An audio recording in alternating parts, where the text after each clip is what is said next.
আসসালামাইকুম দর্শক, দেখতে পাচ্ছেন আমরা কিন্তু সাকো ব্র্যান্ডের আলফা 5 ইন অন, যেটা অল ইন অন 300 ওয়াটের ইনবিল্ট 896 ওয়াট আওয়ারের ব্যাটারি কিন্তু কমপ্লিট আছে। দেখেন, এটা আছে শর্ট একটা ডেসক্রিপশন যদি দেখায়। তো এই প্রোডাক্টটা আমরা আজকে আপনাদের সামনে আনবক্সিং করব, প্লাস প্রোডাক্টটা ফুললি দেখবো। এটা খুললে পরে খোলার সাথে সাথে কি থাকে না থাকে সকল বিষয় আজকে আমরা আপনাদেরকে দেখাবো। চলেন আমরা প্রোডাক্টটা আনবো। 500 ওয়াট এবং 1000 ওয়াটের আলফা কিন্তু এনার্জি স্টোরেজ সিস্টেম একই, ইউজার ম্যানুয়াল। তো এরপরে আমরা একটু দেখি।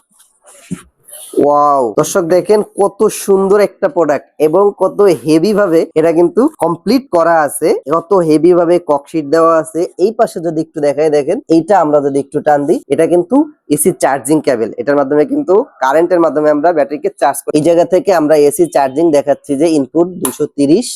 এর পাশে একটু আমরা যদি একটু দেখাই, আপনি কিন্তু 150 থেকে 550 পর্যন্ত সোলার প্যানেল। এটার ফিচার সম্বন্ধে তো বলার কিছু নাই দর্শক, অবশ্যই ইউএসবি টাইপও কিন্তু কোম্পানি দিয়ে দিচ্ছে। এখন আমাদের